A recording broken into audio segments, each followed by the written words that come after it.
Barres, c'est mon directeur de la photographie. On s'est rencontrés en Tunisie quand on tournait des publicités là-bas, qui étaient un peu compliquées à faire. Et je dirais que la manière dont on travaille ensemble, ce qui est fort avec lui, c'est qu'il va chercher beaucoup de références dans des films en noir et blanc pour tout ce qui est contraste, et plutôt en peinture sur tout ce qui est couleur en fait. C'est-à-dire saturation de couleurs, détail dans les couleurs.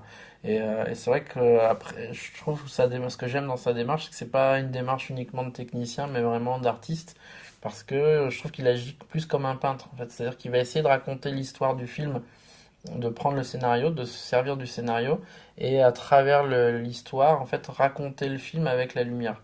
Dire, tu regardes The Divide, quand on a parlé du film, moi je voulais quelque chose de très électrique au début, parce qu'on est encore dans la modernité, et plus on avance dans le film, plus les êtres humains deviennent primitifs, et donc la lumière devait l'être aussi. Et donc on partait de lumière très électrique au début, à des lumières très jaunes, à base de flammes, de feu, de choses comme ça. Et tu regardes le film, il va d'une palette très bleutée, verdâtre au départ, vers quelque chose de très jaune ocre à la fin, pour finalement sortir sur quelque chose de pratiquement monochrome sur sa dernière séquence.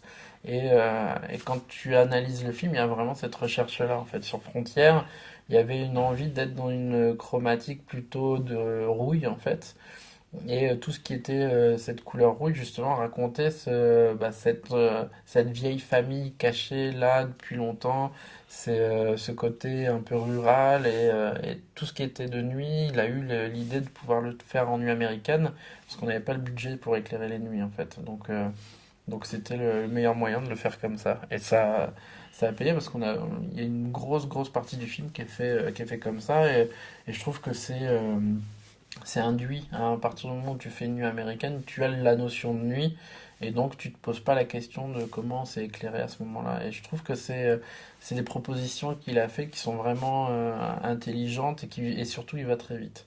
C'est-à-dire, c'est quelqu'un qui me dit, bon bah comme je sais que tu veux tourner à 360 degrés et qu'il faut que ça aille vite, bah il t'éclaire tout. En fait, beaucoup de lumière qui viennent d'au-dessus, et ce qui est super, c'est que tu perds pas de temps, ça va très vite, et c'est tout en ayant une vraie qualité. C'est-à-dire que à chaque plan, il va réajuster les choses pour que ce soit vraiment les acteurs soient mis en valeur, mais aussi que ce soit vraiment dans l'intention du metteur en scène. Donc t'es comblé.